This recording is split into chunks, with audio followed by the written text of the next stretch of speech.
I'm so excited. I have not been on What Did Adam Say Live in 2 months now, just about.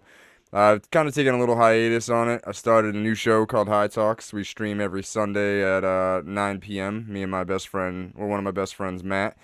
Uh, you know, I've been going hard on that, but it's time to bring What Did Adam Say back. I do want to have in-person interviews, but that takes time and planning. So I wanted to just come back with a huge bang, and I think today's show is that.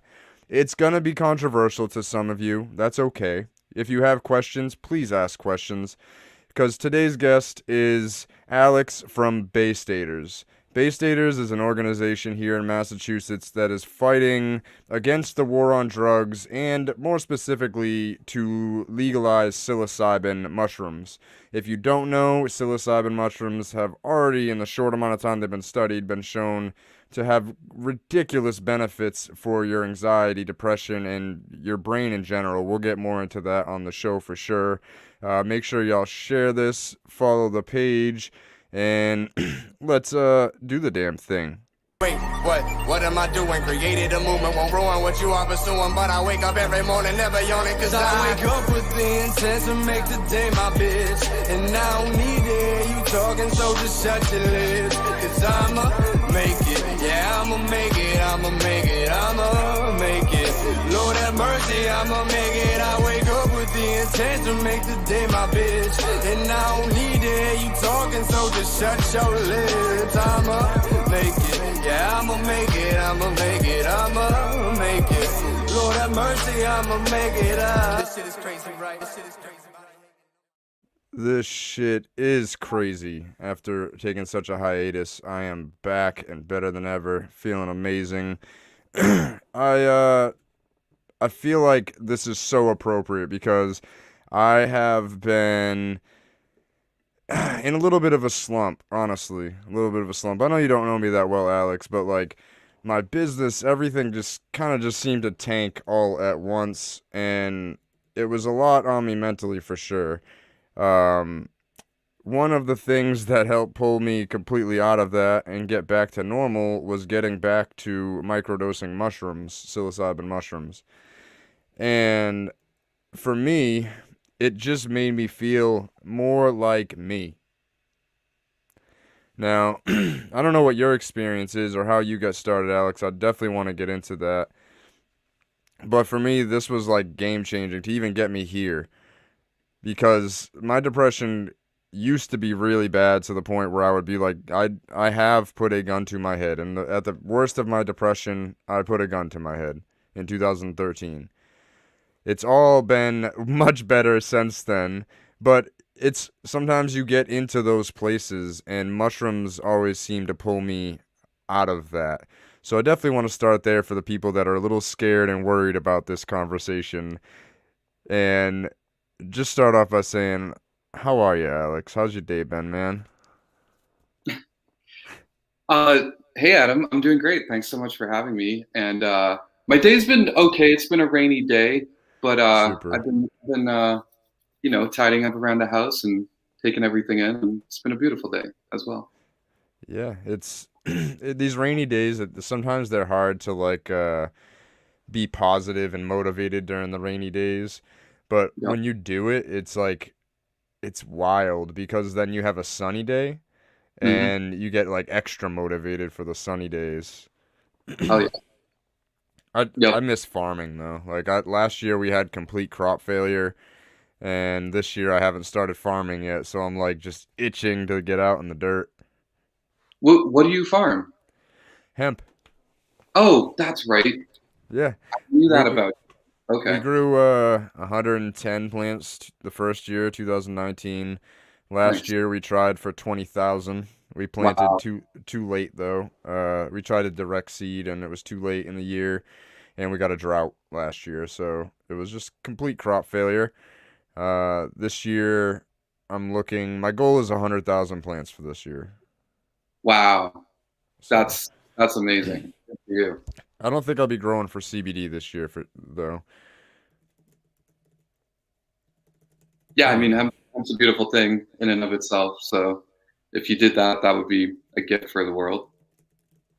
yeah, it's I keep looking at all of the different things that hemp does environmentally, and I just keep wondering why nobody is going on that avenue. It's like the easier money, It I is guess, strange, on the eh? CBD side. Yeah, I mean, I also thought that, I remember back when marijuana was super legal, like 10 or 15 years ago, and hemp really was like a big part of legally representing marijuana in the culture and the public atmosphere. Like hemp themed stores would be where you could buy uh, bowls and shit when you couldn't find it anywhere else. And yeah, it seems like it is shocking how ever since laws have started loosening up, it seems like that's been pushed out of the broader culture a lot more in weed. And I thought there was going to be a revolution on that front as well, because that was always a core part of the argument for legalization as well, was that like to outlaw hemp is beyond stupid. Like there was no argument for it. And now None.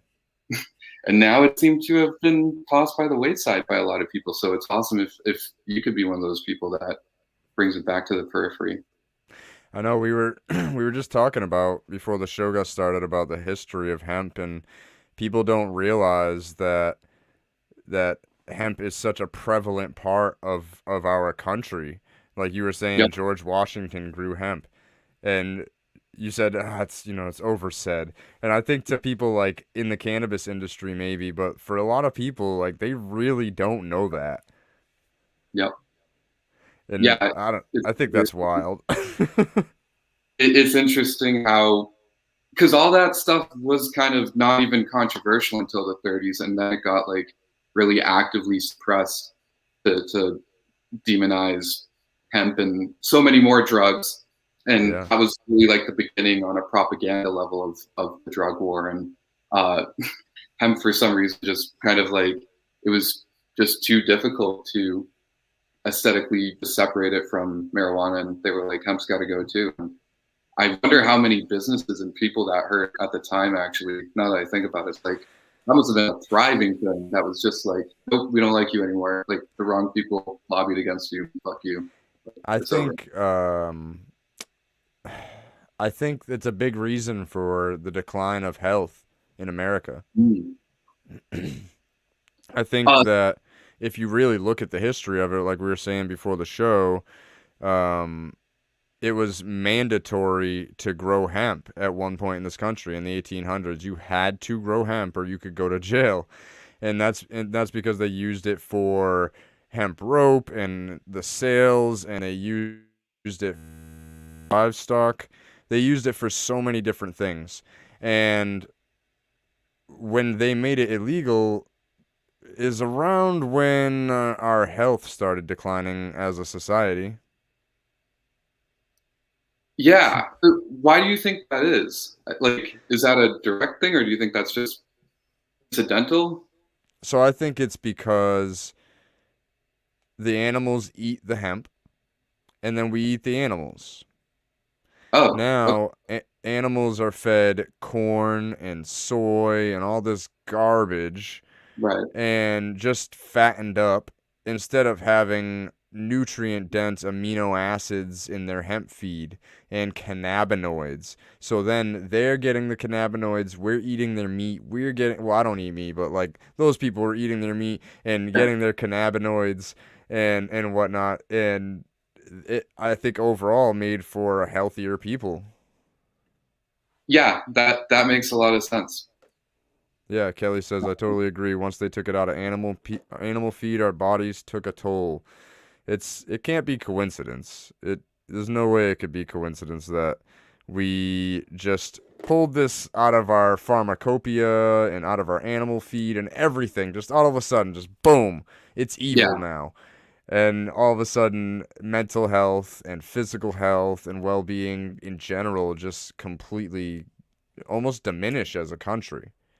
It feels yeah, like, and it feels like our generation is kind of being like, inspired by maybe our parents' generation of those weird aunts and everything, weird aunts you'd have that were just into those kind of things. yeah. Um, we're bringing it back to plant healing and plant medicine.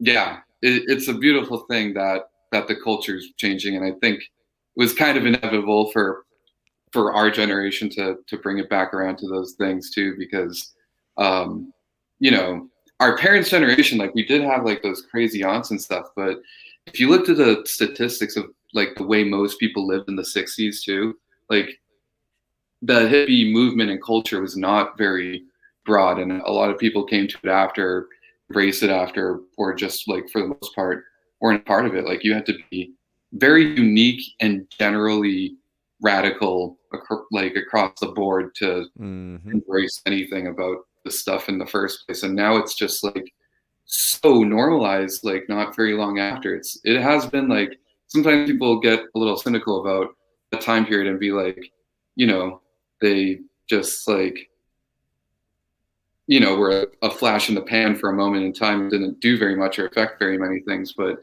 I do think that the vibrations and lingering effects of that consciousness that happened are still coming through today and really like coming together at this moment. Like it just took a while for it to get out there. And relating it back to what you were talking about with the animals too, it's like there were so many things that just people weren't conscious of back then, and a Hmm. few people broke through for everybody. Like factory farming and all that stuff too is going on right now, and that's another big issue that needs to be tackled. Like we, but like people just weren't even aware of this stuff. Like so, a breakthrough is definitely In need. manifest, I think, at this moment.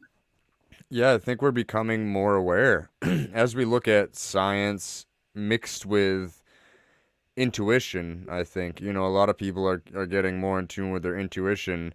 We're able to tune in and see that tilling the soil is horrible for the planet. You can literally see that the CO2 levels of the planet rise the highest during farming season when everybody's tilling up their soil. You can see it. And the pesticides continue to degrade the soil, which makes it so it pulls less CO2 out of the atmosphere naturally. If you have healthy soil, it pulls, as long as something's growing on it, CO2 out of the atmosphere and stores it safely forever, Wow. unless you dig it up. So it's crazy that people don't realize the impacts of tilling and the impacts of pesticides. It's not good. It's not good. We've definitely messed up the earth quite a bit. I'm hopeful though. Same. I think a lot of it can be reversed as long as we start being more conscious and doing the right things, at least somewhat aggressively, turning around stupid laws that prevent people from doing things that are good for the environment, is a Hmm. good start. And then like acknowledging some of the terrible things we do that we normalize, like tilling and factory farming and stuff. And the more that happens, I think the more there will be direct effects that change it. So Hemp yeah, Creek, baby. Did you know that if the concrete industry were a country, it would be the third largest CO2 emitting country in the world, behind China and America? wow. That's how much CO2 concrete, regular concrete, puts out, whereas hempcrete takes CO2 out of the atmosphere continually. What is hempcrete? I don't know Hempcrete what. is hemp stalks ground up with a little bit of lime and water. And it's geothermal regulating. So basically, in the summer, it's cooling. In the winter, it's warming. So it's because it's crazy. It's fireproof. It's I think bug proof, I want to say. And there's like crazy, crazy, crazy, crazy benefits to it, and it gets stronger over time. There's houses that they don't want to say this, but there's houses that are centuries old that are still up because the foundation is built on hempcrete. Wow, And this I'm company learning. I didn't know this at all. That's You didn't crazy. know that? No, I never That's heard of awesome. hempcrete before. I didn't know that it was used in the past so much either. Wow, Yeah. that makes sense though. It does make sense. It's such a strong binding material that like I can see it like bringing together when mixed with another harder material, like a something very powerful. Yeah, like hemp is also has 4 times as much pulp as wood, as trees. Mm, So yeah. hemp takes 100 times. It's 100 times. It takes 100 times less time to grow hemp than it does a tree. So you're able to just pull massive amounts of carbon, and you're able to get way more pulp. It's crazy. Things are about to change. Things are about to change for sure. And hopefully one of those changes is the legalization of psilocybin soon. Yes, I certainly hope so. Yeah. Uh, I'll do a little intro about Base Staters and the group I'm a part of and what we do. So I'm a part of a board member of a group called Base Staters and Base Staters for Natural Medicine. And we're a grassroots organization that is against the war on drugs in every sense possible. So our primary goal is to be an anti-drug organization promoting that through direct political action and grassroots organization. So Mm. we try to spread awareness and general education about this topic, and we try to do direct political action. And we've been pretty successful so far. We've had a number of towns in Massachusetts decriminalize, and major towns, Somerville, Cambridge, where I live now. I used to live in Somerville at the time when we did this, and Northampton, Massachusetts. And right now we're working on Boston, and we have a lot of things to be proud of as an organization that only started less than a year ago and got organized through this pandemic. So we're super proud of the accomplishments we've done, and like we are doing everything we can to end the war on drugs. But a starting point sometimes is, and this is something we discuss in the group a lot because there's different opinions, but starting with psychedelics and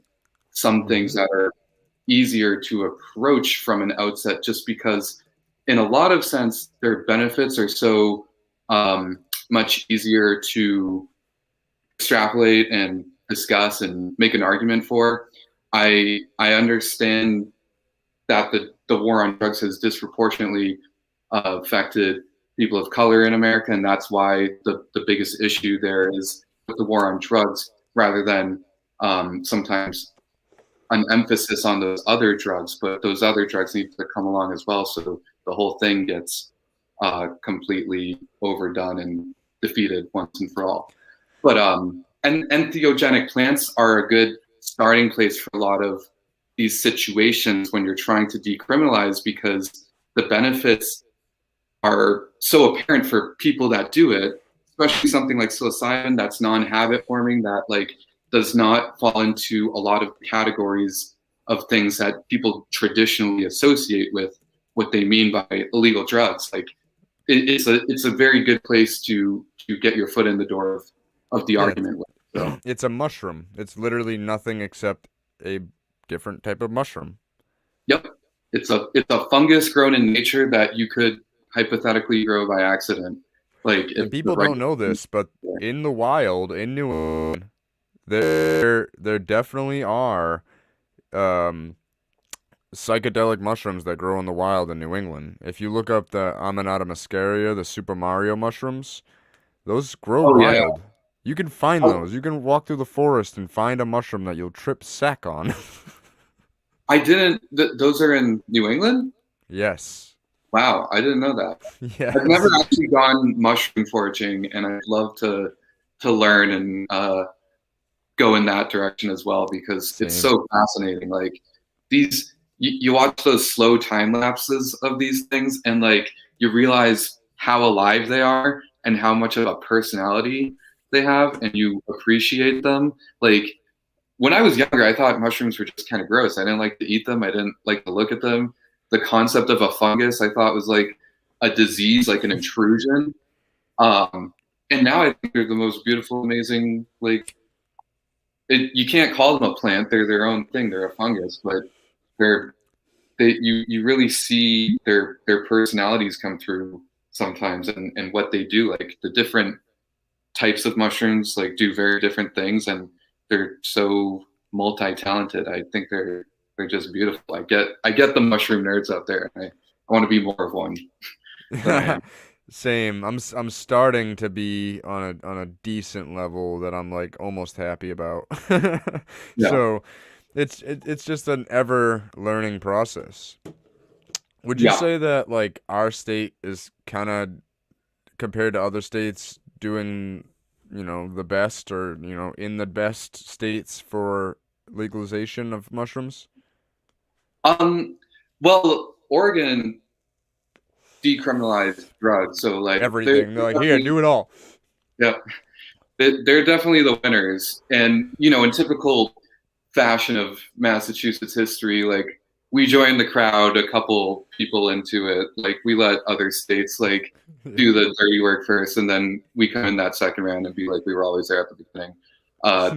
That's what happened with cannabis. Actually, we were the first state to legalize gay marriage, so that was cool of us. But Were we really? I believe Massachusetts was, yeah. That's I'm almost awesome. positive about We could have something to be proud about, guys. that. Yeah, yeah. We did Massachusetts something was. great first. Yeah. But usually where it depends on the culture, and that's part of the strategy of Bay Staters as well, as like identifying that there are parts of Massachusetts that are more how should we say it, like understanding and acceptable of Yes.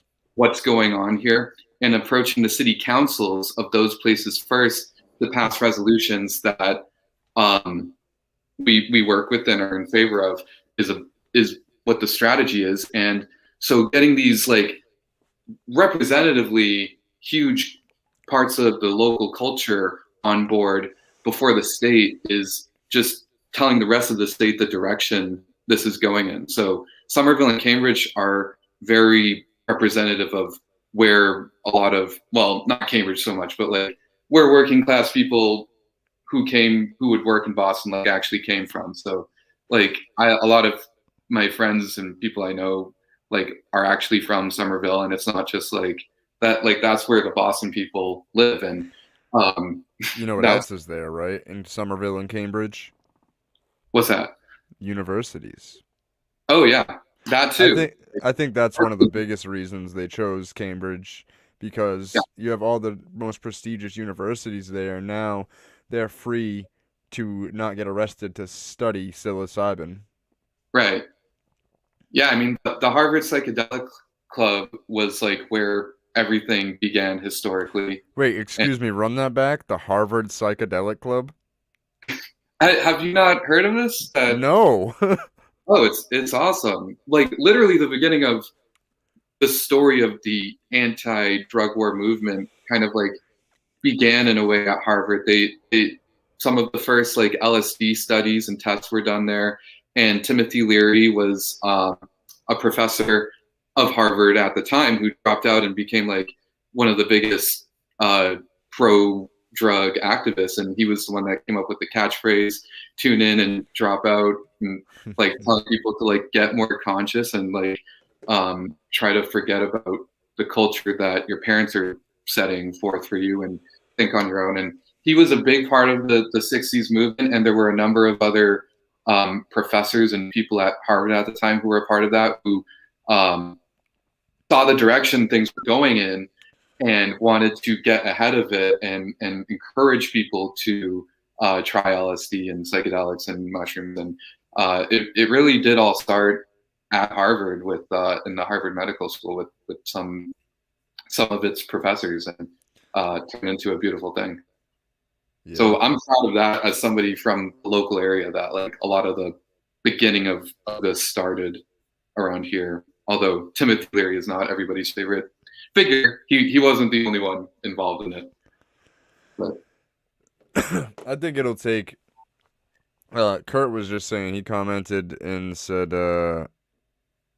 what did he say? I missed it. He said that this is growing faster. Here we go. Heavy into mycology community that's growing faster than cannabis. yeah, It does seem like that. It seems like it because, and this is why. This is totally why.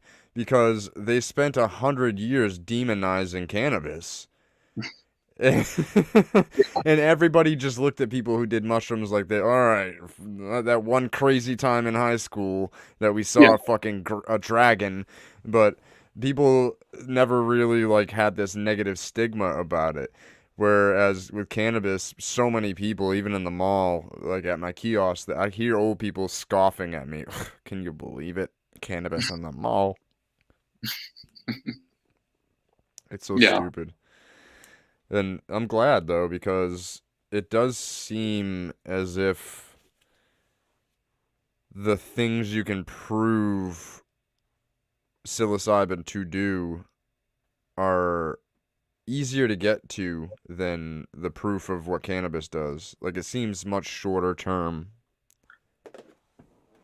It is for the individual user, I think. The people who, I don't want to quite say have the courage, but the people willing to try this experience, I think almost all will say that the benefits to it are immediate and also long lasting, so long as you have a good time with it, and even sometimes if you don't, you'll learn something. But yeah, I mean, it is something that needs a lot more research done. It's fascinating how much it works for some people, and it's kind of clear that this, amongst a few other things that were classified as class one drugs in the 70s when the war on drugs began, were done so with an intention. And it's hard to not get too cynical about that and be like, I Mm. wonder whose motivations were to put this in a category with other things and make it all one Hmm. thing, and make it very hard for people to distinguish and make choices or differentiations between any of them. Like you associated cannabis with heroin, you associated uh, mushrooms with heroin, and I've Hmm. heard some like interesting things from this Dr. Carl Hart. I've never heard this before. I'm not advocating this, but he was saying that like he consciously and very choicefully sometimes like enjoys heroin, and not like as like no judgment. I've never even heard of this perspective before. He just like really thinks that he has learned enough about it and how to handle it as a doctor, as somebody who treats um, drugs and is a drug expert, that like he developed a relationship with it that is not dependent. And I never heard that, and it's like it's a No. beautiful thing that somebody can be that honest and open about something that's so stigmatized. Scary. Like, yeah, I mean, like, Yeah, you want to talk about coming out smoking weed? How about being like, "Hey, I do heroin for fun and I'm not yeah, addicted." It's he's like, a very "You courageous what?" person. Yeah. He Um, actually says, and I like you, I don't know how to feel about this, because I've lost tons of friends and family members to heroin. yeah. But he is of the belief that it is the illegality of it that makes it so many people die, because what happens is he is just in a science doctor environment taking pure heroin. There's no Yeah. risk of him overdosing because he knows exactly how much he's taking and exactly what's in it. The Right. problem is when it gets cut, and then that's what they overdose on, the fentanyl and Yeah. whatnot. That's typically in there to cut it. So he does have some pretty great points, and it's something people like you and I have been saying for a long time, that the war on drugs has caused so many more drug issues than it's helped. Oh yeah. Yep. Yeah. Growing up, I knew uh, at least three or four people who died of the opioid situation Yep. in a general sense. Like the situations were a little bit different, but like the story was very similar in that like a lot of them got something cut with fentanyl and something bad, and it's like it's it's so obvious that the situation is untenable, and it's like how many people are you going to let continue to die, especially around here where the pattern has been going on for like decades at this point. Like, Decades. it's not mysterious, like what Yep. happened here in these situations, and we still pretend we haven't learned anything, and don't know anything more about it. it's very frustrating, and a lot of people are scared to have a stance on it because it seems like all you can ever do is like tell people, you know, drugs are bad and sorry this happened to you. Like, you know, there's layers to this conversation that haven't been had yet. And going back to Carl Hart, it's like that's another layer where I like didn't even know that was a layer of conversation to have. Like there's so Yeah. much that we still all have to discuss, and some have to experiment with, and information to provide others because it's been suppressed for so long that like there are responsible ways of learning about this stuff that need to be sought out. Like it shouldn't be so scary for so many people to try mushrooms. Like it really shouldn't. Other things like you there's so much more education, but like for some people, I really want them to be curious about it and try it eventually. Mm. They're comfortable and all that. Like, oh, I can see the comment. Yeah, I can pop them up on the screen. What is entheogenics? Is that this?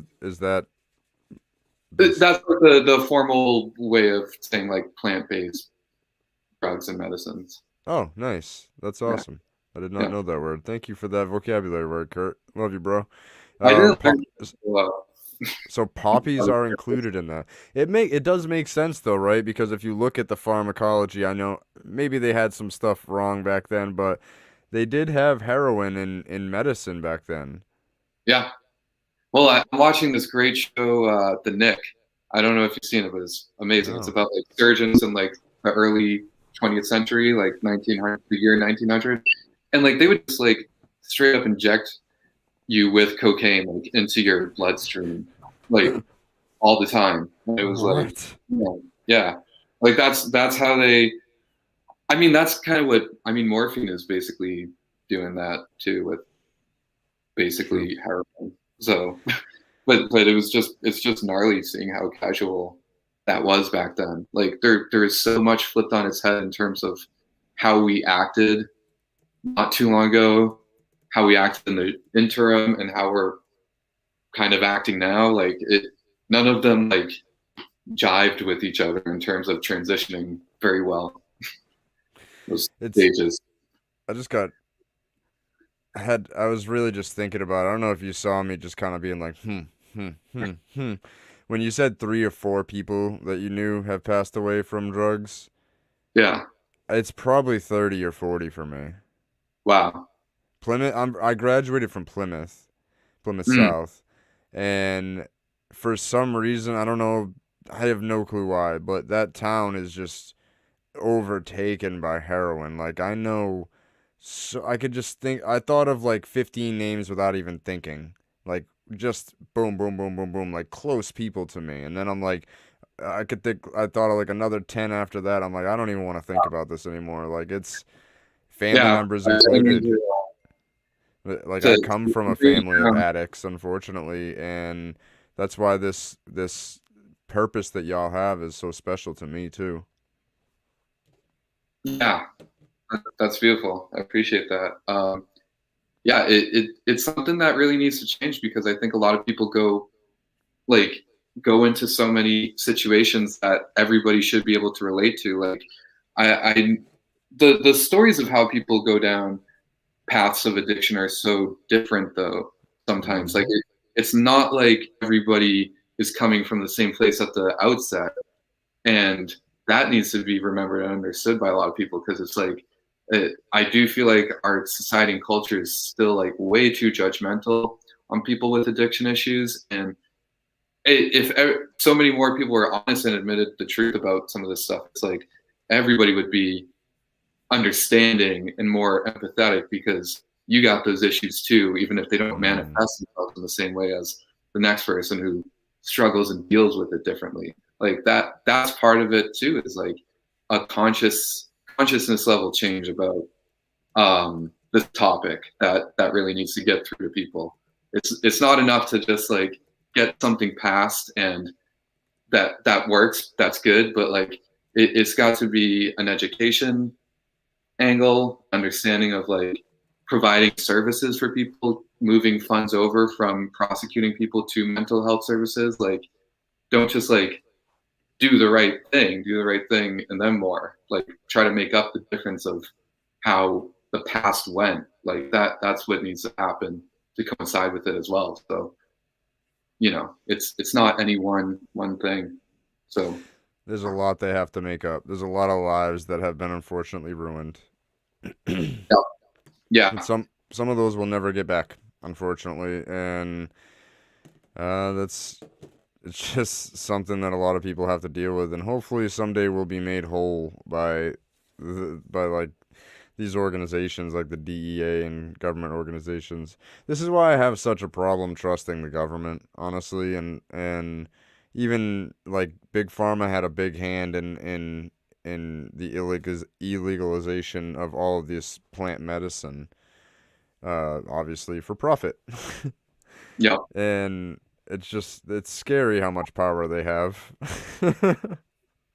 It is, but again, a lot of this stuff happened when people were just generally less conscious, and it was like, post World War II baby boom, and they wanted people to also think a certain way at the time. Like that's not conspiratorial. It's like a lot of what these things do make you think outside of the box of social norms, and challenge yourself mentally and spiritually, and that was actively suppressed in society.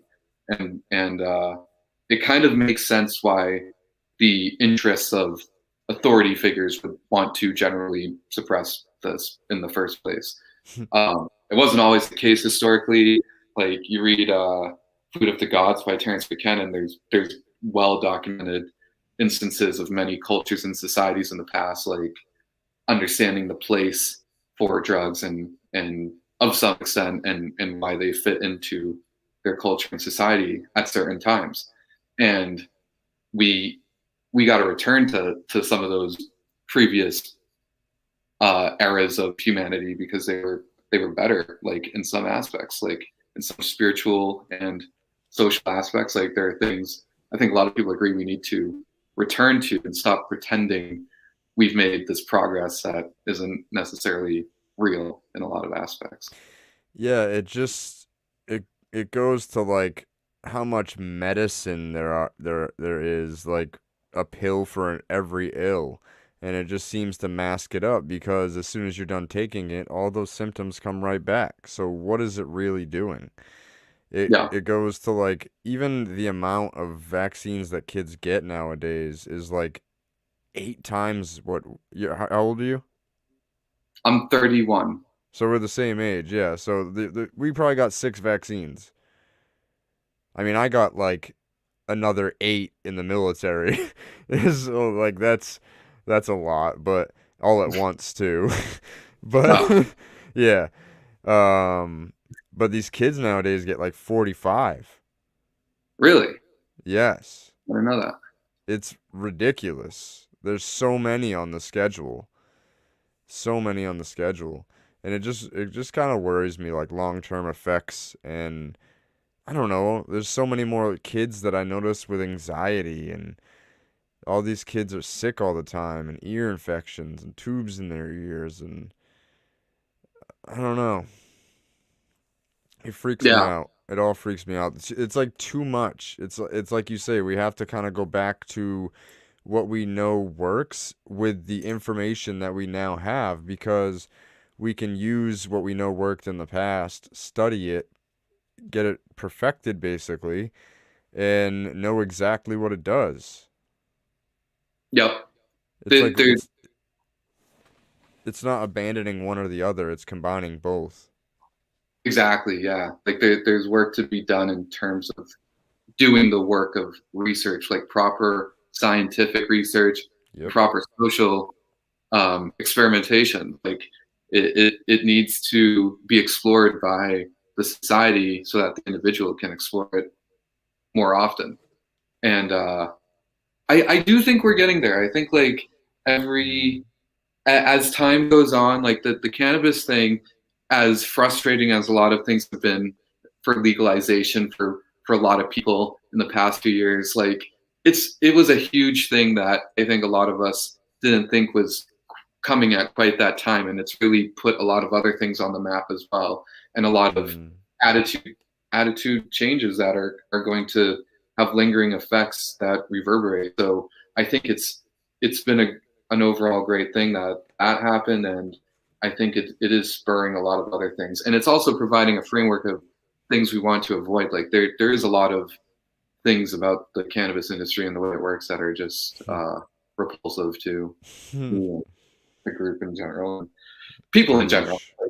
Preach. It's a frustrating thing to see, and overall, I think it's good that stuff's getting legal and attitudes are changing. But there's a framework there too of like over commodification of everything. Like there's even in the mushroom industry, like there's a group that wants to like patent a lot of the details of how you could have your set and setting in a trip, and it's a ridiculous thing, but they are like already trying to commodify this industry that doesn't exist, that is in the very beginning stages of decriminalization and hopefully legalization, and you already see like some things on the horizon that are going to be issues with the next phase of where this goes, because a lot of those people, billionaires, just like get into these things like their hobbies and say, oh, I want to be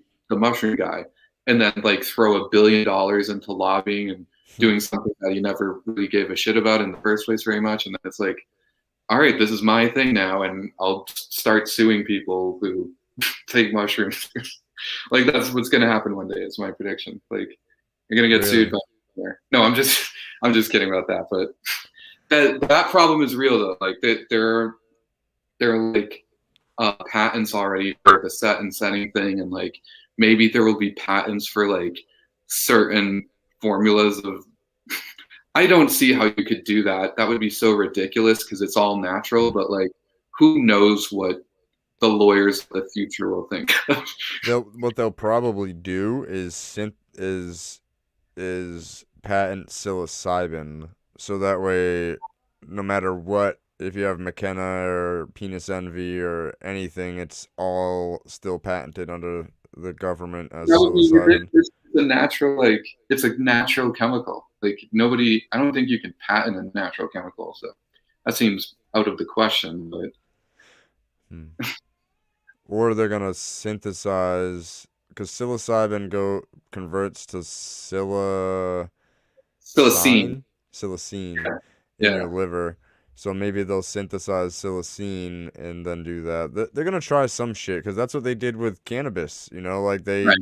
synthesized and created Epidiolex and cannabidiol, or whatever the hell the other one is. Not cannabidiol. Yeah. It's I can't remember, but they've already done that. Yep. And they have patents on cannabis as being anti-inflammatory and all this other stuff. Yeah, they're gonna.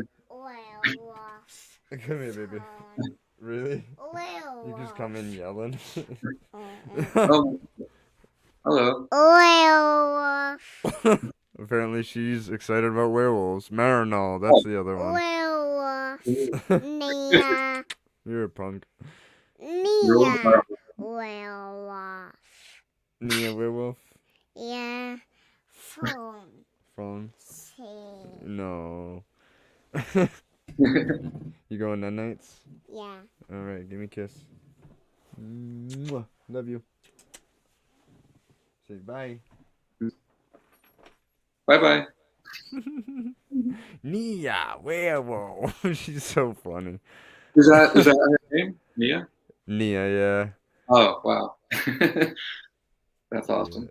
She was a werewolf for Halloween. We were all werewolves. We were like all dressed up like werewolves, and she has been obsessed ever since. Like, I don't know if there's been a day that has gone by since then that she hasn't mentioned werewolves. That's awesome. That's a cool thing to be obsessed about, though. She could be obsessed about worse things. I think she's like secretly scared, but she just like Yeah, she's confronting her fear by constantly Yeah. acknowledging werewolves. There might be werewolves there. Werewolves? Werewolves? Gotcha. Kidding. Like, kids are funny, You dude. could probably scare her one day with werewolf costume though. I In the definitely future. could. I could never though. I'm such a big pile of mush with my daughter when it like Yeah. yeah, it's different. I have a son too, and it's not exactly that. Like I love him to death, but like she just does something. Having I don't know, having a daughter is different. Yeah. It's like you want to Amen. do everything in the world to like protect her. It's just a different bond. Right. Owen, Owen, if you see this in like 10 years, I'm sorry, but I love you. Just He'll as get much. yeah.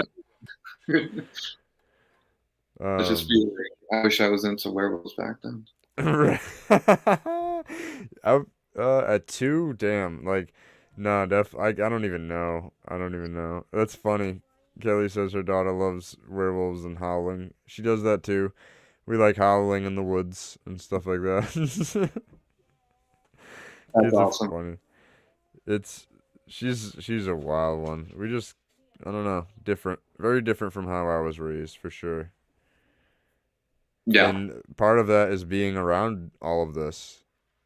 You Yeah. know, like she didn't get to go to my she's never been to any of my fields because we had plant failure last year and she was too young the year before. Um so this will probably be her first year walking in hemp fields and whatnot. Wow. And she'll always know what it is. You know, like she'll never think twice about smelling cannabis. You know, like Yeah. she won't she won't ever run to me and like, "Oh my God, can you believe somebody's daddy was smoking?" She might be Yeah. like, "Hey, daddy, uh, Carly's dad smokes too. You guys should hang out." Like that's what it's gonna be like.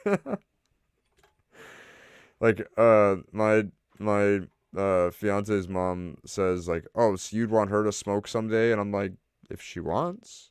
You know, like I would hope she does it when she's an adult, you know, as at least like a lot. If you're gonna use it medicinally, cool. Come to me. I'll teach you. You know, like I think there's just such a negative stigma on it. Sour Patch Kid out there yelling now. There's such a negative stigma that like we don't want our kids to do this, and I'm like, why wouldn't I want my kid to do this? This is what helps my anxiety. It helps my pain. It Yeah. helps so much. It helps so much. And someone who would generally say that, I mean, I think always a good retort to that is like, would you ever say that about alcohol? And why do you think you wouldn't say that about I hope she alcohol? never drinks. That's the Yeah. one. Like, I hope she never touches a cigarette. I hope she never drinks. Like, those. I hope she never. Like, I used to get migraines, and because I wasn't taught really, instead of going into plant medicine, I took massive amounts of Excedrin migraine, Mm. and like my liver and my stomach are still healing from that to this day. Mm. It's Yeah. wild. It, Yeah. Like going back to the education thing, man, it's like I don't have kids. I'm not sure what the right age is to say or do the right thing yet for me on a personal preference or whatever, but like the discussions need to be had more often of like your kids are going to do drugs at one point, whether or not you like it or not. As a parent, every single parent out there, especially right now in this day and age, like your kids are going to do drugs at some point. The more you explain to them what they are and what they do and why people use them on an actual educated level, and make them smart people can make their own decisions and not just say like it's all bad and it'll all hurt you at all times. Like that's going to be the real revolution, because you're going to have a bunch of mm-hmm. people growing up with it for real that are like, it's not even a thing. Like it's just another avenue of medicine, because all medicines and substances can be abused. Like ultimately it's all just like different medicines that people need to choose to partake when they think it's best for them. And it's like the alcohol angle is always like something you can bring up to anyone that would say different, where it's like, how could you how could you say that about this and you don't have a problem with this? Like it's an insane perspective that needs to be acknowledged more often. It But people does. don't realize it's crazy. Like people are just like in that situation. Oh, panicking. All right. I totally forgot to plug in my laptop. My computer almost just died. I was like, "Oh no, I'm about to lose everything." Yeah, Rant forever. it's funny you say that because like I have a son too. Like with I have a fiance and then I have a son with somebody else, and his mom has a fiance who he's grown in the past, and my son, he's been in my hemp fields, he's seen my hemp plants, and he knows that those are hemp. So his stepdad told him they were tomato plants, and then he came to my hemp field and he put two and two together and was like, hey, that looks a lot like dad's hemp plants. And um his stepdad called it hemp, and ever since then, like, as my son was like, yeah, he has a hemp vape, that's bad for him, right? I was like, no, as long as it's made with good ingredients and he's using it for like medicine, adults can use that. And now we just call it hemp. It's Yeah, completely normalized now. Now yeah, he knows, like, that's not for me, I'm a kid. yeah. That's my stepdad. That's my dad's medicine, and it was literally that simple. Like, done deal. Yep. Sounds like you did it right. Like it does need to. It only needs to be that simple of being like, this isn't for you at this moment in your life or time. Like Yep. Yeah, like, you like can help me grow it doesn't if you need to want, be. but Yeah, you can't ever have it right now, not unless you need it medically someday. yeah. It doesn't need to be. This revolution doesn't even need to be that dramatic. It's like just have normalized conversations with your kids about this stuff. Like Yep. that'll change the world. Because like you're imagine the better and more informed perspective your own kids will have too going forward to teach their kids one day with such a better head on their shoulders and so many hard lessons learned by their parents' generation and the one before that. Like, they get to bear the fruits at least of all the shit that got fucked up along the way on this topic. Yeah. It's a wonderful thing to see on the horizon too. Yeah. And he's when you do that, he just starts to associate it with other plants.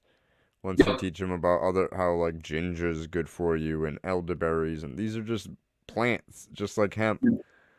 And that's how they associate it. They don't think about it as this is a drug that my parents do. It's medicine. Right. It is also a gateway to appreciating plants and stuff more, like that part of nature. Like I never really like understood plants to be honest until like I got more into understanding cannabis and mushrooms. Like I didn't even understand like the concept of people putting plants in their living room. And now I've got Ah. quite a few, but it's like I was like, why would you? Who cares like, about this plant? It doesn't do anything. Like, why would you even want it there? It's like it made me really appreciate them on more of a spiritual level in a lot of ways too. Like they have every plant like pushed through a lot to get here, and all these things in your kitchen, all these like little herbs and spices like had quite a journey and came from such an interesting place to get here. It opens up a perspective that I think is awesome, especially for a kid, but even for me, like I'm getting excited about things I never got excited about when I was younger now as well, because my mind's open. Like I've got so much to learn, and it's so interesting. And for some reason, the time lapse things are awesome to get you on the right track. I think just seeing a plant, like if you just looked at time from a different perspective, like how much that thing is personality comes through, and Yeah. how much it needs things. Like it's a beautiful thing. When that was one of my first experiences with actually like taking a full dose of mushrooms, is I started walking through the forest around like 40 minutes after I ate it because I was like, it's gonna hit me. It's gonna hit me soon. I know it's gonna. Like I could feel my food digesting, and here it comes. There's no turning back now. And I just kept telling myself that there's no turning back now. You made up your mind. You did this, and we're gonna deal with it. Like we're not panicking. We're gonna deal with this. And I'm walking through the forest, and the trees like had all of their own vibrations. They're all like different color hues of green, mostly like vibrant lime green, and they were like pulsating off the tree. Mm. And I just kept like going up to the tree and just like touching it, like having conversations with it, like in my mind, and I could like hear it talking type of thing. And then I blacked out. And I only ate like 2 grams. The guy, one of my friends, the friend that got him, he was like, "These are really fucking powerful. Like these, I had some. These are no joke." Yeah. And I blacked out. And a lot of people say that doesn't typically happen with mushrooms. Um, when I came to, I was sitting cross-legged with my eyes open, muttering words to myself with one hand on a tree, like sitting away from my group. Like they were all sitting by the fire, and I was sitting like 15 yards away by a tree. Like super attached to all of these trees for no Oh, reason. yeah, you were just into the tree. You were more interested in the tree than your friends. Like, is that what was going on? Yeah, the only person I cared about was my fiance. I Yeah. I couldn't be near her because she was having a bad experience, Uh, and um, but I was so worried about her. Like people would come up to me, and I'm like, "Is she yeah. okay?" Right. Like there was one point where we went into what we called the pad. There was like a little shed that we all partied in back then, and I could not be inside of it. I couldn't. I had to be outside. The inside was not for me while I was tripping. And our friend came over with her big dog. This dog is like a big giant black dog, and it barked at me. Like it was super friendly. It was just barking because she was excited, and she barked at me, and her head came off and she grew a neck like a dragon, and like in my face, and I'm just like paralyzed with fear. Like for no reason, and then I'm like, wait a second, this isn't real. This isn't real. It's just Dionysus. It's just Dionysus. Like, she loves you. Pet this dog. Like, Yeah. That's hilarious. Oh my god. Did you yeah. pet her? Because that's Uh, important. I did, yes. Even I was petting her while she still looked like a dragon. Like her eyes blinked sideways, Yeah. like a like a dragon. I was like, Face no. your fears. I'm like, Yeah. I'm sure that experience taught you something valuable though, and you loved Dionysus even more after that. of course, yeah, for sure. That is something I didn't think about. Sometimes I'm of the perspective you can't have a bad trip, although I know that's not true, and you can have a bad trip. I mean, like you learn something from even your bad trips, but sometimes they're still not worth it, which is the truth, but not very Yeah. often. I think that's once in a while, but that doesn't sound like. Would you consider that a bad trip, or was that For like me, no, no, no, that, no. It that was was just that was it was interesting? life and mind altering for Yeah. sure. But not bad. I have Okay. never done that much since then. Yeah. But I have microdosed probably like 50 times since then. Yeah. So I do feel as if life definitely got different after the trip, like mentally, very Yeah. much. Like I took so much time trying to figure out what the hell happened. Like Yeah. what just happened? And it does feel like I may have astral projected, Mm. which would explain my blackout and the feel like I just had this immense feeling of like looking at everything from above. Yeah. It just was like a, I don't know, it was so weird. Like all the people's, like their heads just kept detaching from their bodies and just like, oh, like I just, but only certain people. And like I'm not friends with any of those people whose heads detach from their body anymore. It just Oh, happened really? that way. It's not something that I was like, oh, those people were bad because of my trip. Like it just happened. That's interesting. Yeah. And I became a lot closer to the earth in the years since. I've grown more than I've ever grown in my life. Wow. So Yeah. it's interesting how life altering it was, and that's why I haven't done it again because I'm like, I don't know. Actually, that's a shitty excuse. Like, why am I scared to go to the next step? I just I don't know. I think I would have to do it with. I'm scared to do it by myself. I've never done it like trip by myself. I mean, yeah, I mean, whatever, when you're comfortable with it and it feels right, like it's a weird balance you have to do because it's like, I, you need to be like enthusiastic about it almost to be in the right space, I think. And if it Yes. doesn't feel right, like don't ever put pressure on yourself to think you necessarily have to check in. But then I think as time goes on, you might find yourself just maybe more and more curious and be like, I know I'm going to do this eventually anyway, and like today's the day, and then you're Yep. for it. So, sometimes you just got to wait that out, knowing it that day is going to come and not think like, there should be no pressure on any of this stuff on you that you put on yourself, like whatsoever, ever. Um, True. so, that's just my 2 cents on the timing of it, but that's awesome, man. I mean, like, I think I don't know quite what it is either because it's hard to explain to people why what your direct experience is, why that's long-term mind altering in a positive Mm.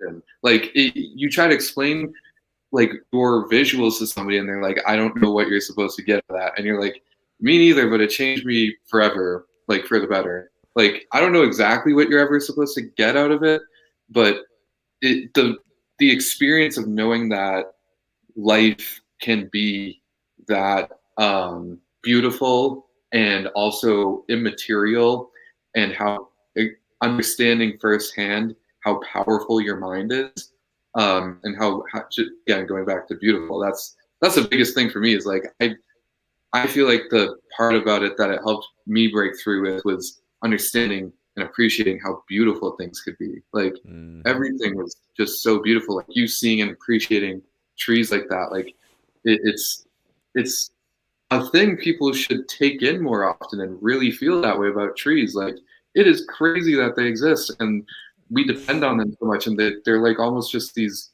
vessels of like love and life, and they're all around us all the time. And we're just like fuck that tree, and it's like that tree Yeah. has so much to give you, man. Like it's something you don't really get to until you do something like this, and your brain makes you see into things on layers that it's almost you can get into them in other ways. I do believe, like I do believe the power of meditation is Mm. super powerful and important in developing consciousness in your mind and doing other things as well. But like you don't I don't think there's anything that buys you a ticket quicker to that direction, in my opinion, than a good trip like that.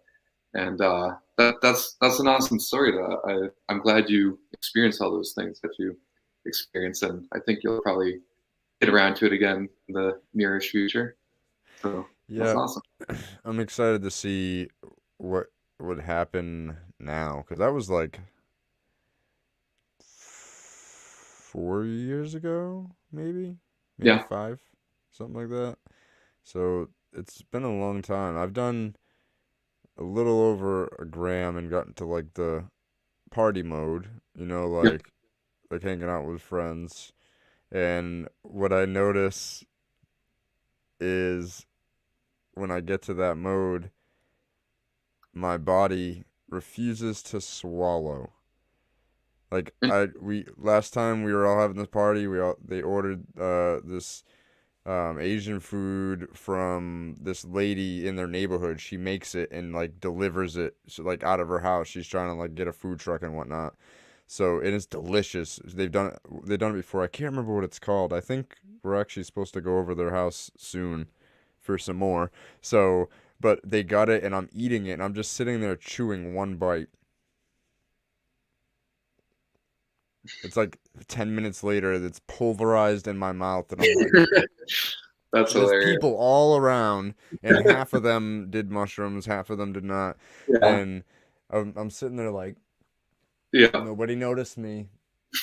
Nobody noticed me. And nobody did until, like, I finally got one bite down, and I was like, okay, eating's not an option. And, and my fiance looks at me, and she's like, everybody's done. Why haven't you touched your food? And I was just like, I can't swallow. And everybody just like died laughing because I'm like, I probably wouldn't have said that because like I feel like psilocybin really takes you away from ego. You're just like, I don't whatever. I don't care. I'll let everybody know I can't swallow right now. Like, Yeah. and yeah, I couldn't. I could not eat for the life of me. I just eventually was like, can we just get this food away from me? I don't want it. I don't want it right now. Food can be a very precarious thing. It really, I mean, if you're hungry, sometimes after tripping, like you're really hungry and famished Hmm. because like so much energy was taken out of you. But like I've never been hungry while I'm tripping. I don't really know how people do it, quite frankly. Like get into it. Like some people, like I think, can do it without a problem.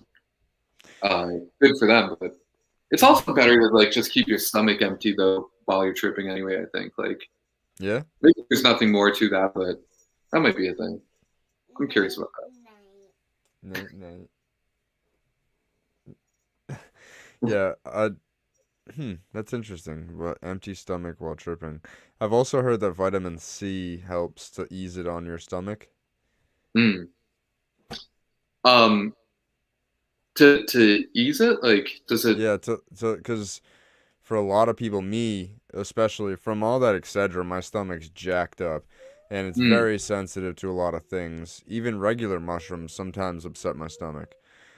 Like just oyster mushrooms or they just hurt my yeah, stomach sometimes if I don't chew them enough. Like sometimes I'm just a glutton. I'm just like just yeah, eating food. Um, I typically if I eat like a gram or more, I throw up. really? Yeah, I don't know what it is. Lately, typically I make it into a tea when I microdose it, which is just a huge Yeah. pain in the ass. It's like you gotta boil the water and steep it for 20 minutes and then drain it out. It's just a pain in the ass. So I've been crumbling it up and putting it into these little gel capsules, Oh yeah. Yep. and it perfectly fits point 0.5, which is my microdose. And I've noticed when I take point 0.5, I haven't taken 2 yet. That's coming soon to a theater near you. Um, I've taken point 0.5 uh, probably 7 times now, and it hasn't hurt my stomach at all.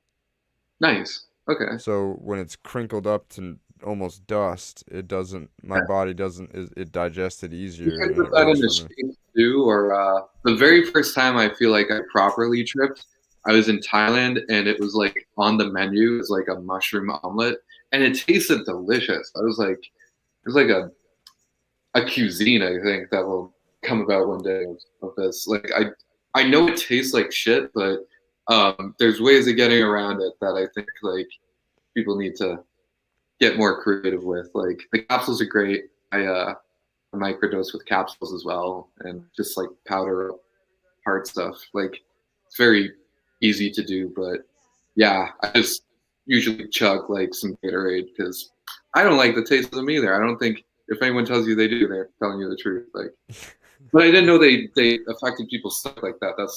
That's the first time I'm hearing that. But Really, that makes sense. Like, I mean, they could definitely not be good for everybody's stomach lining and gut health in the my fiance, she only took about a gram, and she was like tripping. I don't know. I don't even understand it really, but more importantly, she threw up like 3 times almost right away, like four to Wow. five minutes afterwards. Just her body was like, "Get this out of me." Yeah. It's And I got sick that time too. I remember it being like I remember it being like when I threw up, I it looked like glitter. yeah. So like I just imagine myself like the cat, like with like the rainbow coming out of its mouth. What are you watching, baby girl? Why are you on my phone? All right, let me turn the volume down so people don't have to hear it, okay? You're watching stories of yourself, okay? Very well. Why are you not sleeping? It's 9:40. My daughter is like the most night owl 2-year-old you'll ever meet. Oh yeah. Just all night. Honey, now you're in my messages. All right, cool. Don't call anybody. Yeah, I can't believe actually that that's the first time you heard that it upsets people's stomach. I've heard that from like probably half the people that I've talked to about it that take them, and I've just been trying to figure out a way around that, honestly. Yeah. Well, I know quite a few people who like can't like straight up eat them, but that's just because the taste is so gross to Yeah, them. Um, but yeah, I mean, there's some work to do in that. Like we were talking about the amazing inventions in the cannabis industry. There's room for people with minds like that in hmm the mushroom industry as well, because none of them taste very good, I and did that's see got to overcome. that somebody had psilocybin drinks. It was like a little bit bigger than a 5 hour energy. Oh, I Yes, and it yeah, has lime and lemon in it, or lemon and orange. It has two different fruits that have vitamin C in it because vitamin C compounds help make it better, and it has like 1 gram of psilocybin in there. interesting. And do you know anyone that tried this? I don't, but I will be trying it soon.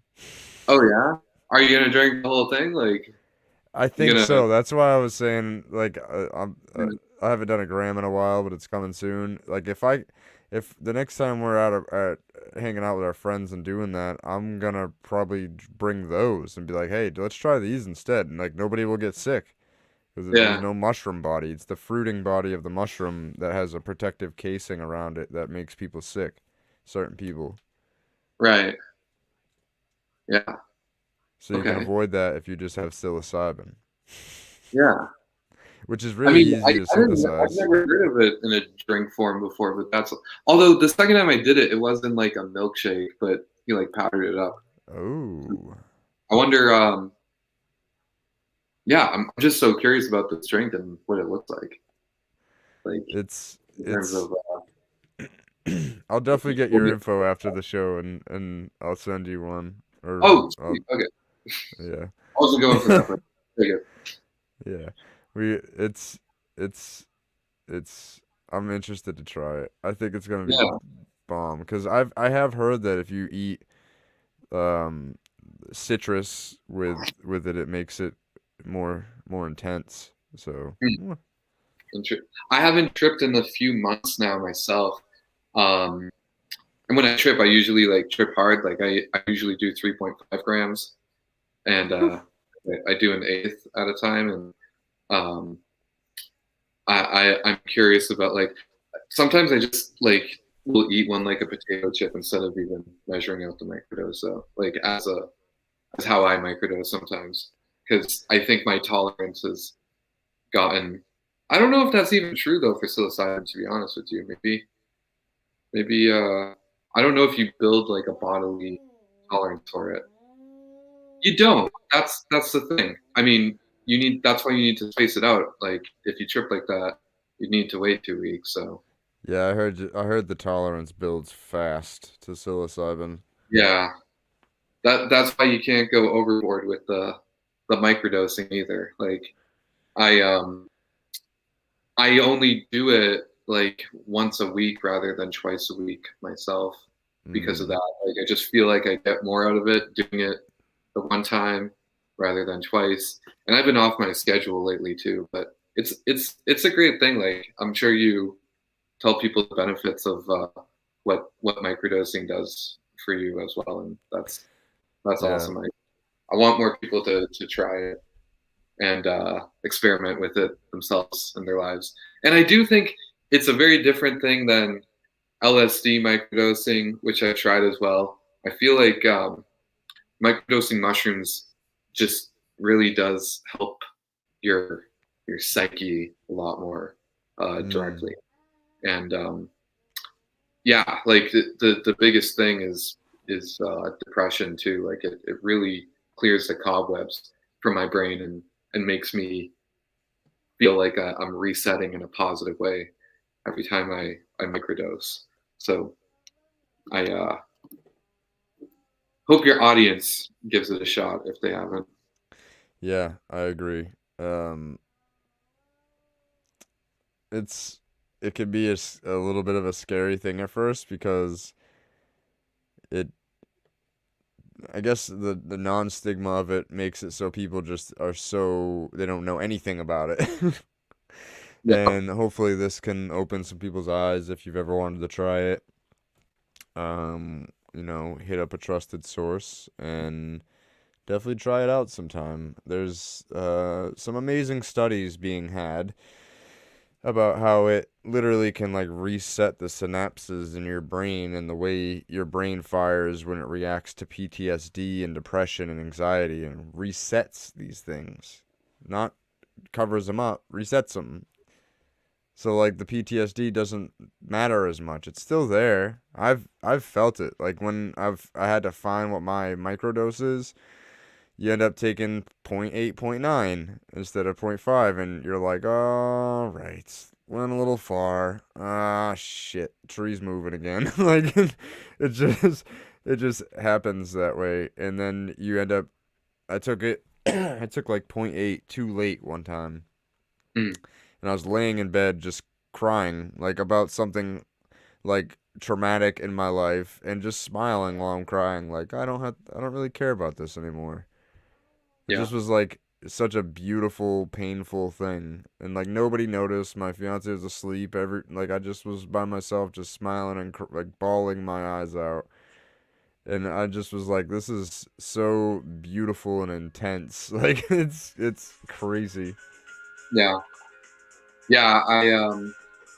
I found it helped with PTSD. I had a traumatic experience, and I definitely took it upon myself because obviously I wasn't prescribed it, but like I tried microdosing amongst a few other things because like I had a doctor prescribe me some shit that was like driving me up the wall and wasn't good for me, like some prescription shit, and like he was happy to do that, and I um didn't want to do that after a while because it wasn't making me feel better. Yeah. And I tried it and I found that it really helped. It was like I credit it with being as much a part of the other things I did, like going to therapy and other things. Like it worked in tandem with other efforts, but it's a beautiful thing. Like it makes you process your emotions. It makes, which sounds like what you were going through. Like it makes you have to just like confront things in a very good way that leaves you overall just feeling better about yourself in a way that allows you to do that reset you're talking to, because that's exactly ultimately what I experienced. Like I felt a lot of those things got worked out through like the sessions I do microdosing. Like it was instrumental for me. I would love to like microdose or like a little bit more than microdose, maybe like 1 gram, and then go to a therapy session with my therapist. That would be Yeah, intense. it would be intense. It's something you probably should talk to them about too. Like, hey, by the way, Yeah, I it, might be it tripping on psilocybin right now, yeah. Make sure and you know it's like just be like we're doing this. Just spring it on them. But it's an interesting thing because you do go through a lot of processing on your own volition, and psychedelic assisted therapy is something I'm super interested in. I don't have a degree in anything like that. So I'm not necessarily the best candidate to be doing that yet, but there are people out there who are already working on this stuff to get specifically psychedelic assisted therapy out there. And I think it'll do like amazing things for people. Like MAPS is an organization that like does a lot of the big research studies that have moved a lot of psychedelics ahead, and they've been doing stuff with MDMA, which I think overall is a good thing. And eventually they're going to do that with psilocybin, I think, as well. And I think psychedelic assisted therapy is going to become, I don't want to say a trend, like it's going to be a fad. I think it's going to be like just an accepted part of options people have in the future of things they want to do to get Yeah. their therapy done. Like a checkbox on when you search for insurance. Like, what do you want from your therapist? You want somebody Yeah, that's natural and does psychedelic therapy and yeah, like exactly. that should just be an option. Why not? It's I don't know. I think so I microdosed recently in a float tank, Oh wow, yeah, and that was wild because it was like I don't know. It was like different, very different. It was I first of all, it was the second time I've gone, so I figured out how to make it completely pitch black, which was awesome. yeah. Um, have you ever like when you're deep in meditation or when you're tripping, you close your eyes and you could see colors and like forming into shapes and whatnot. Oh So yeah, I saw that with my eyes open in the float tank on microdose, yeah, and it was just so like I wasn't tripping. But I yeah. definitely had a shit ton of endorphins. Like you can like feel that stuff. Like when you do these things that you know can increase your endorphins, it's like you learn to be like, ooh, that's fucking endorphins. I feel that. Yeah, right. And yeah, it was different to see colors forming into shapes and I don't know. I kind of want to full send it in there, like just to see if I can handle it. I don't like being indoors, so Yeah, maybe if like somebody had a float tank outside, like, yeah. That might be difficult to pull off, but maybe gradually, like, um, just do a little bit more each time and work your way up, or save your true. microdose for that. I go to a float tank as well. There's one that was right up the street from my old house in Somerville, and but I never microdosed in it, and I don't know why, because I'm curious too. I don't really experience. I can't. I was about to say I don't really experience something like that when I'm too often when I'm tripping, like intense visuals, but maybe I would in a float tank. Like I've never done it before. You don't get visuals anymore, or have you like never gotten visuals really?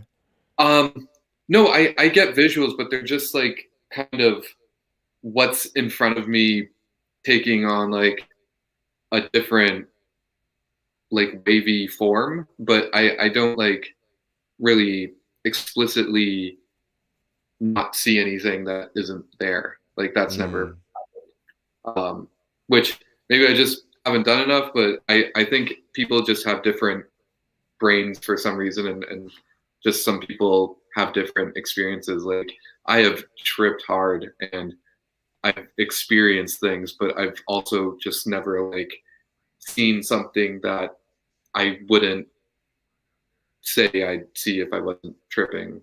It's just like mm. taking on a different like perception for me and realm of existence. I also think is always there.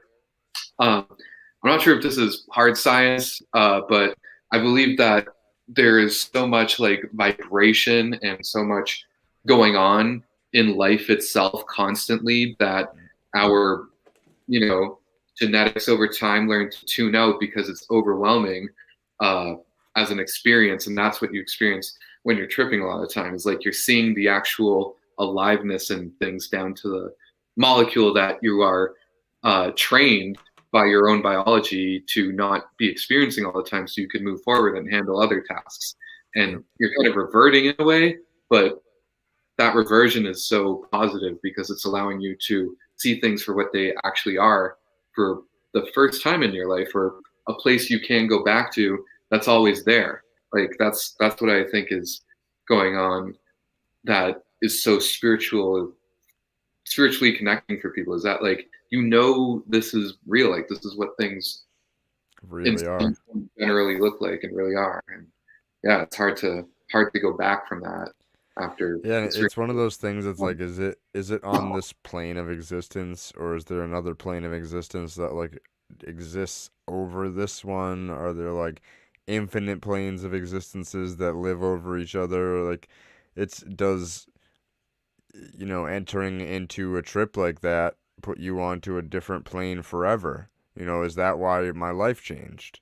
It's like it's all these questions that you get because you have to, at least when you're doing it for spiritual reasons and not just to get fucked up, you do it and you go so much deeper than you've ever thought you ever could, because you're like, why the fuck, what, why did I just want to call everybody and tell them I love them?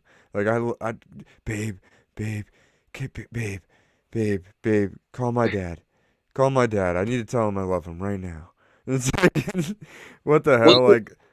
yeah, that love is always there, and a lot of time you have to suppress it because it would be pretty weird to like be telling people how much you love them all the time. But that is like how you really feel, and you're letting yourself feel it because it's what's actually really there all the time. Like people get pissed off at each other in the short term, and you can also like tell people that you love sometimes to go fuck themselves, but you can't really do that too often when you're tripping, because like you're seeing them and experiencing them on that In a other different light. level where like you just, for the most part, usually just like feel love for them if that's really there, like, and that's the It's thing that I think is so important about it too, that scares some people. it's funny because when I think about it, I definitely tell people I love them a hell of a lot more now. Yeah. Like, my older brother, we were best friends growing up, and then as adults you start to kind of separate and have your own lives, and my brother had some traumatic things happen, and we kind of reconnected at the perfect time to make sure nothing really bad happened. And um I remember the first time I said I love you on the phone to him, and he was just like, "What?" So I said I love you. And he said, "Oh, I love you too." And then I, like, every time we'd get off the phone, I would just be like, "I love you.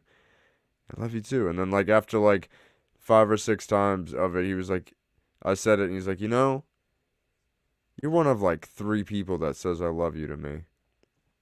And I was like, "Damn." Like, that I love you means so much to him. You know what I mean? So you just start saying it more to people. It's just like, I mean, I thought today was June 5th, which is my best friend's birthday. Like, I call him my brother. Like, I've known him for 15 years.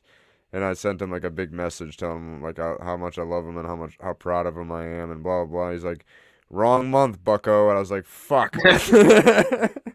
Got ahead of Yeah, myself. I saw the 5th and I thought it was June 5th. that's even better though. I'd be even more pumped to get that than on my birthday. Right? Just a happy birthday a month in advance. That's awesome. Yeah. Yeah, it makes you appreciate people and perspectives in a way that is something you experience. Like you experience that moment of uh, appreciation that you Hmm. kind of like reverberate for the rest of your life after that point, because like you didn't even know that was possible. I think to feel that level of love and recognize how much you need to appreciate it. Like it doesn't just exist to exist. Like it's a thing that needs to be like nurtured and cared for, or it does like wither and die like a plant. Like it needs to be Yep. acknowledged, and people need to hear and say these things to each other more often, because it's true, and we're all just like kind of scared to say it out loud to each other.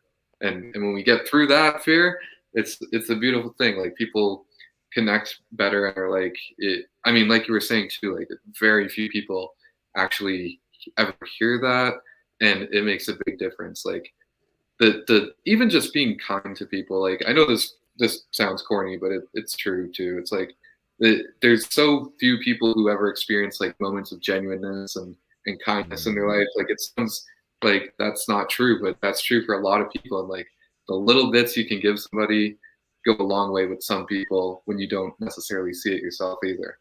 And that's something people need to keep in mind more often too. Like you can exist in that place and be there all the time if you choose to be too. Like it's there. Like it's not Mm. you don't need drugs to feel this way, but you know sometimes they open the door that the feeling is possible, that you can like it's a place people in their heads like can't exist in, including you, at least for a Mm. time. Some people don't, like literally don't think it's possible for them to get to that place in their head, and Hmm. they need the doors kicked in a little bit once in a while, but it's worth it. That's kind of how I describe it to people. I'm like, it gets me out of my own way. Right. Yep. It's like And I'm that's this is me. This is me for real. It's just I have a hard time expressing me for real sometimes because I'm a right. strange being.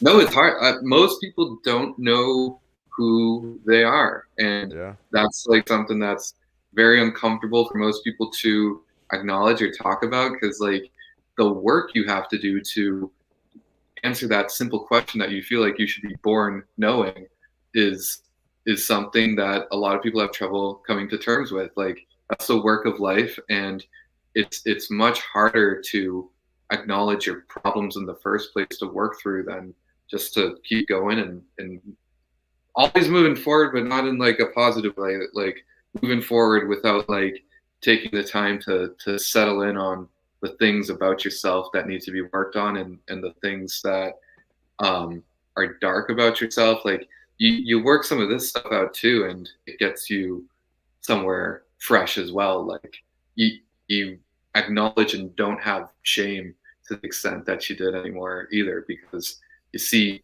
that shame for what it is too, which was just a tool, but like you've got to get past it and move forward in the proper way, and like let yourself be who you truly are, which is much harder said than done. Oh For yeah. yeah, It's like I like how you word that. It's like you think you're supposed to be born knowing, and I feel like most of the time people die still seeking.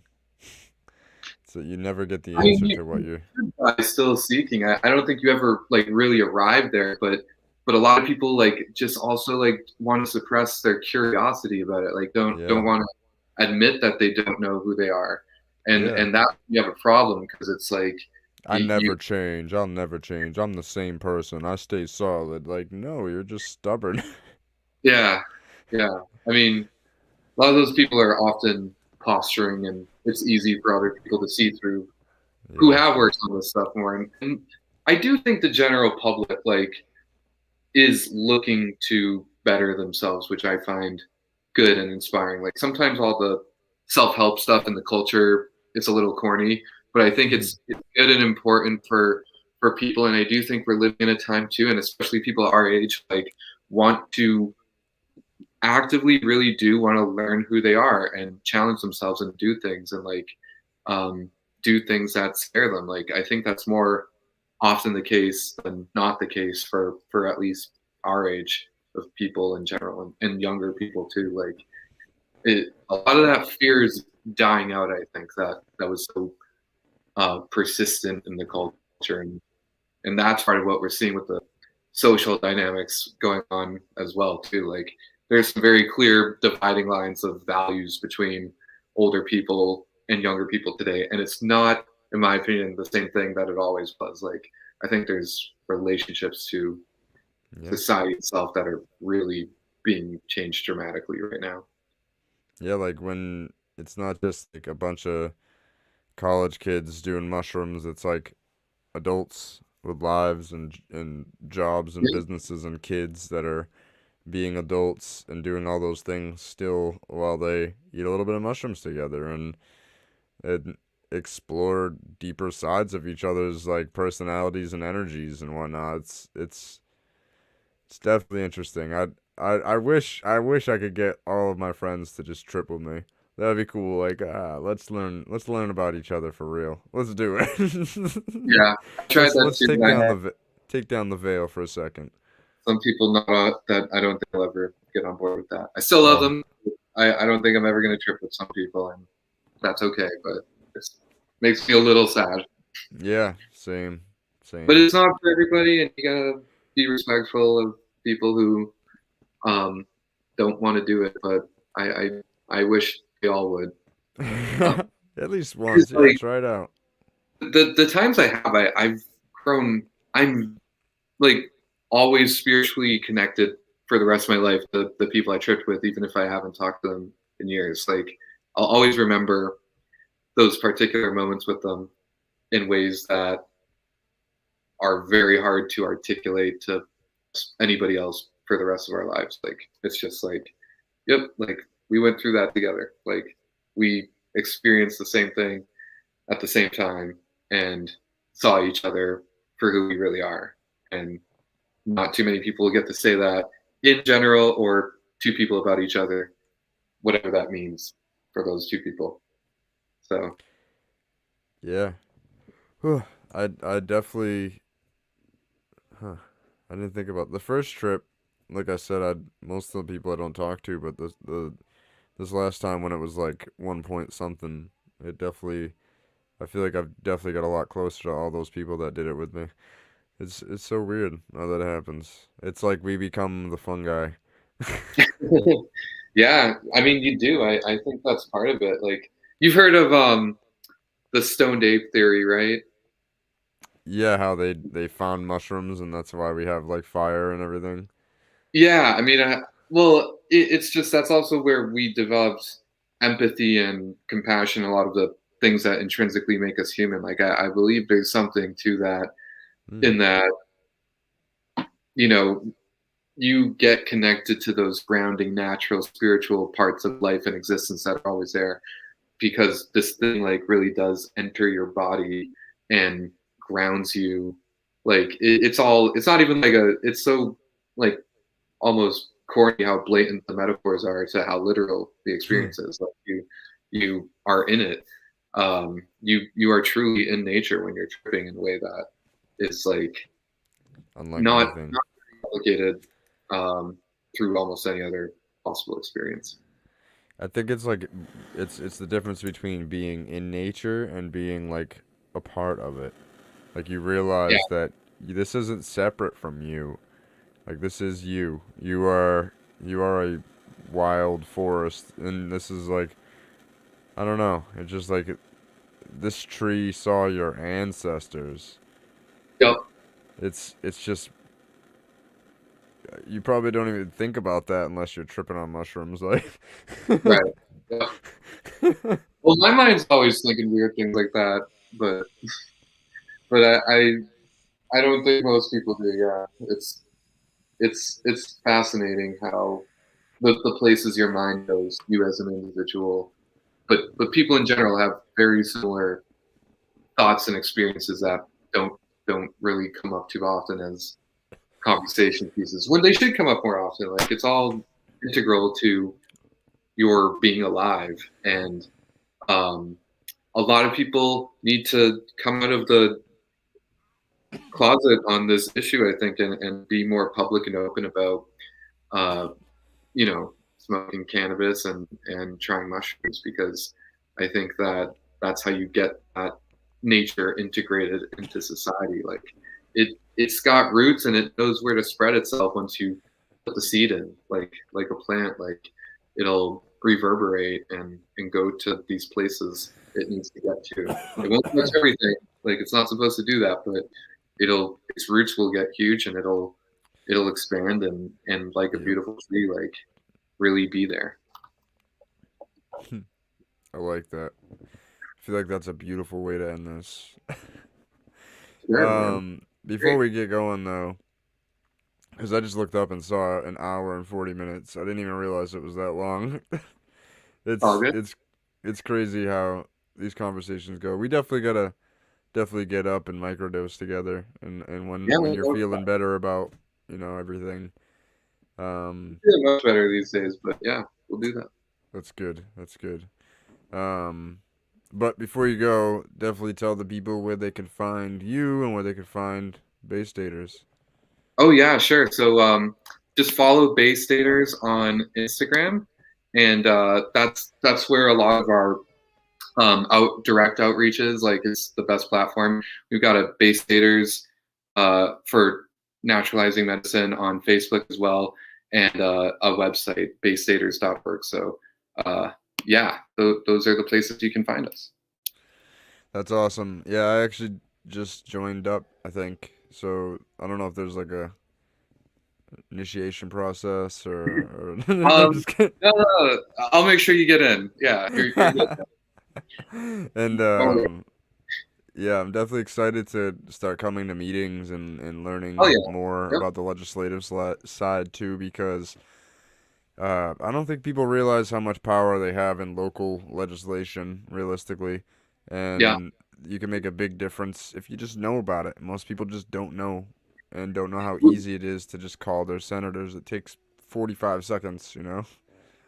Yeah, I mean that's the biggest thing. We have petitions that like anybody you can make a difference like today and it'll take you like a minute. We've got like things ready to go for people to just put their electronic signatures on like and we're trying to get the attention of the Boston City Council. What you said is right on the nose. Like we go to these city council meetings. We were 15 out of the 18 people that signed up to talk to them about their last city council meeting. Like people do not participate in their democracy. Like they don't show up at these things, and we barely have an opposition, and we're still struggling at this point to like get the Boston City Council to acknowledge us and hear us. So like people making these waves, like making sure that the attention is on the issue and that we are engaging in our local politics is the biggest thing you can be doing.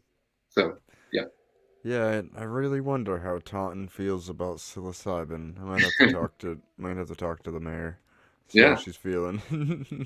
every town like there might be nobody doing this in your town like you as an individual and anybody listening yet, and you could be making a huge difference just like with like a couple moves that we're always happy to walk people through. It's definitely a scary step for sure. Yeah. It's it's tough because of the schedule of the substance that they Yeah. have it as. Um, but we definitely need to talk more for sure, for sure. And if you're out there and you are, so do you just have legislation to go for Massachusetts, or do you have it to go for other states as well? Well, our sister organization is Decrim Nature, which I'm sure you've heard of. Like Mm-hmm. they have chapters in like every state. So like we do have we're connected to an organization. We also have somebody who's started a chapter in South Carolina, but Massachusetts is what we're focusing on. And to be honest, like Boston, like our strategy is to get like Boston done because if most of Massachusetts on a local level, on a city council level, votes to decriminalize, like we don't really care about a state bill at that point. So Boston is a huge, huge thing that'll set the tone for a lot of other places throughout the state. So that's the Right. direction we're going in, and after that, who knows? But that if that happens, and it can happen this year, and it can happen soon, as long as people do these things, like it'll be national news that you could be a part of. Like it's happening now. Like, yeah. Get involved. Oh yeah. Moral of the story, get involved. Thank you for checking out the show. I know people were in and out, but I will be back next week, I think, with Peter Barrett, maybe with Token with the Dead. I haven't really quite gotten it figured out between those two, so super excited for either one to be on the show, and it'll be the first in-person one in a very long time. Um, and High Talks, new episode of High Talks coming this upcoming Sunday, 9 p.m. Every Sunday at 9 p.m. Come check it out. We just smoke and talk about current events, like real people, and kind of like this, but just, I don't know, more funny. We do it funny, and it's one of my friends, Matt. So it's a great show. Thank you so much, Alex, for coming on the show and representing. I'm really happy that y'all are within our state really pushing the boundaries for this because it's gonna help so many people. And thank you. So I look forward to talking to you more. And as always, good morning, good afternoon,